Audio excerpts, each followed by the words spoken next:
धन्यवाद कार्यक्रम सञ्चालकज्यू।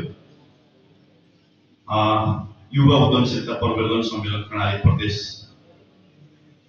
यो कार्यक्रमका सभापति एवं राष्ट्रिय युवा परिषदका कार्यकारी उपाध्यक्ष सुरेन्द्र बस्नेतज्यू, कार्यक्रमका प्रमुख अतिथि हाम्रो प्रदेश सरकारका माननीय मुख्यमन्त्रीज्यू, माननीय सामाजिक विकास मन्त्रीज्यू, मञ्चमा आसीन महानुभावहरू र यो उद्यमशीलता प्रवर्धन सम्मेलनमा विभिन्न जिल्लाबाट सहभागी हुनुभएका सहभागी सम्पूर्ण युवा साथीहरू, युवा युवती साथीहरू, पत्रकार मित्रहरू सबैमा म हार्दिक अभिवादन व्यक्त गर्न चाहन्छु, नमस्कार भन्न चाहन्छु।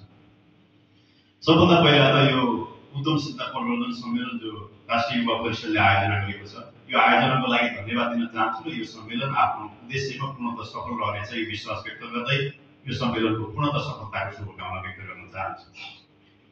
अब उद्यमशीलता भन्ने विषय एउटा महत्त्वपूर्ण विषय राष्ट्रको अर्थतन्त्रमा, रोजगारी सिर्जनामा, गरिबी न्यूनीकरणमा लगायतका तमाम विषयहरूमा सबै फ्याक्टरहरूमा महत्त्वपूर्ण योगदान गर्ने विषयलाई छानेर तपाईले जो यो सम्मेलनको आयोजना गर्नुभएको छ, हाम्रो प्रदेशको लागि यो एउटा महत्त्वपूर्ण विषय हुनेछ भन्ने विश्वास पनि व्यक्त गर्न चाहन्छु। नेपालले अर्थतन्त्रको जुन जबमा उभिएको छ त्यसलाई नसुधारेर त्यसलाई प्रश्न गरेर एक प्रकारले समस्यालाई हल नगरेर अगाडि बढ्न सक्ने अवस्थामा हामीहरू छैन। ऋण दिनदिनै बढिराखेको छ, हाम्रो अर्थतन्त्र धराशयी हुँदै गइराखेको छ, त्यति धेरै हामी मजबुत गर्न सकिराखेका छैनौँ। आत्मनिर्भर हुने भन्दा पनि परनिर्भरताको साङ्गोमा हामी एकदम दगडिँदै गइराखेका छौँ हैन। रोजगारी सिर्जना गर्ने भन्ने नारा दिँदा बेरोजगारहरूको सङ्ख्या वृद्धि हुँदै गइराखेको छ हैन। लगायतका तमाम समस्याको बिचमा आज हामी नेपाल यो ठाउँमा उभिराखेको छ। ती समस्यालाई हल गरेर अगाडि बढ्नुपर्ने आजका हामी सबैको, सरकारको मात्रै होइन, यो देशमा बस्ने हरेक नागरिकहरूको एउटा दायित्व बन्न पुगेको छ। अझ नागरिकहरूमा पनि जति अघि 16 देखि 40 वर्षको युवाहरूको समूहको सङ्ख्या 1,24,00,000को हाराहारीमा छ भनेर जुन यहाँ प्रस्तुत गर्नुभएको थियो, त्यो सङ्ख्याको काममा अथवा त्यो दायित्व बढेर गएको तपाईँ हामीले अनुभूति गर्न सकेनौँ भनेपछि राष्ट्र निर्माणको प्रक्रियालाई द्रुत गतिमा अगाडि बढाएर हामी लैजान सक्ने अवस्थामा छैनौँ। त्यस कारणले गर्दाखेरि उद्यमशीलतामा टिकेर त्यसको अर्थतन्त्रलाई सुदृढ गर्ने, नेपालको गरिबी न्यूनीकरणलाई बढाएर लैजाने, रोजगारी सिर्जना गर्ने, युवाहरूलाई रोजगार बनाउने र देशमा अहिले जे प्रकारका समस्याहरू देखा परिरहेका छन् त्यसलाई हल गरेर अगाडि बढ्नुपर्ने आवश्यकताको ठाउँमा हामी पुगेका छौँ। तर केही हाम्रा दुर्भाग्यहरू छन् जरुर रूपमा। उद्यमशीलताको प्रश्न के छ भन्दाखेरि उद्यमशीलता अहिले पछिल्लो अवधिमा सबै तहका सरकारहरूले र जिब्रोमा झुन्डिएको शब्द बन्न पुगेको छ।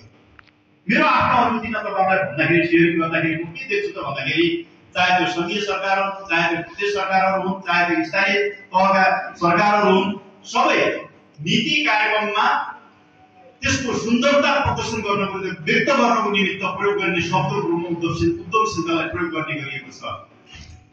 बजेटमा त्यसलाई बजेटको सन्दर्भमा बजेटमा त्यसलाई सम्बोधन गर्ने न्यून रूपमा सम्बोधन गरेर त्यसपछि गएर बजेटको पनि ब्युटीको रूपमा सुन्दरता व्यक्त गर्ने विषयको रूपमा यसलाई प्रयोग गर्न थालिएको छ।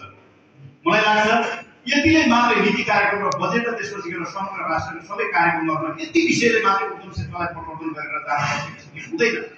त्यस कारणले गर्दाखेरि उद्यमशीलतामा सिङ्गो राष्ट्रलाई, सिङ्गो युवापन्थीलाई, सिङ्गो नागरिकहरूलाई उद्यमशील बनाएर अगाडि नबढ्ने हो भनेपछि हाम्रो अर्थतन्त्रमा हामी टेवा पुर्याउन सक्दैनौँ, अर्थतन्त्र सुदृढ गर्न सक्दैनौँ, हाम्रो परनिर्भरतालाई तोड्न सक्दैनौँ। त्यसो नगरिकन हामीले राष्ट्र निर्माण समृद्ध नेपाल सुखी नेपाली समृद्ध नेपाल भन्ने हाम्रो राष्ट्रिय आकांक्षा जो छ, त्यो आकांक्षालाई हामी पुराको विषयलाई सबै तहका सरकारहरूलाई प्रायोरिटीमा राखेर अगाडि बढाउनु पर्ने आवश्यकता छ। पहिलो कुरा त्यो म राख्न चाहन्छु।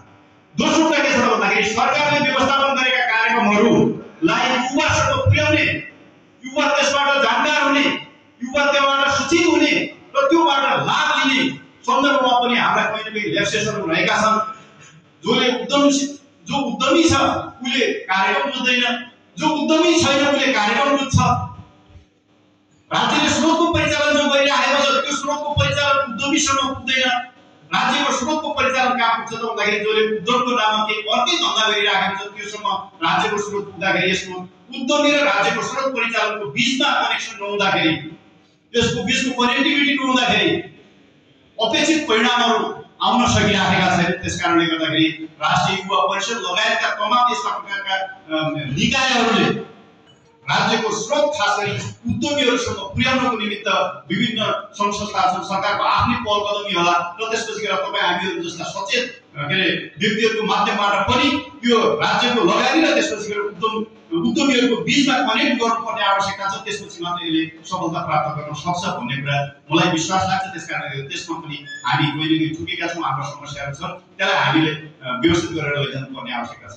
तेस्रो मैले समस्या के देखिराखेको छु भन्दाखेरि उद्यम सिद्धान्तको नाममा जे बजेटको एउटा कथा मैले अलि अगाडि सुनेको थिएँ। एकजना विद्यार्थी इक्जाम दिनु गएछ, गाईको बिरालोको बारेमा पढेर इक्जाममा प्रश्न आइदिएछ गाईको बारेमा। त्यसपछि गएर गाईको यस्तो हुन्छ, दुध दिन्छ, त्यो दुध बिरालोले चोरेर खान्छ, बिरालोको चाकमा पुरै व्याख्या बिरालोको गर्यो भने जस्तै उद्यम सिद्धान्तको नाममा बजेट हुन्छ। जब त्यो कानुनको प्रक्रियामा जान्छ त्यसपछि गएर गाईको बारेमा सोधिएको प्रश्न बिरालोको उत्तरमा गएर त्यो टुङ्गिने हुन्छ।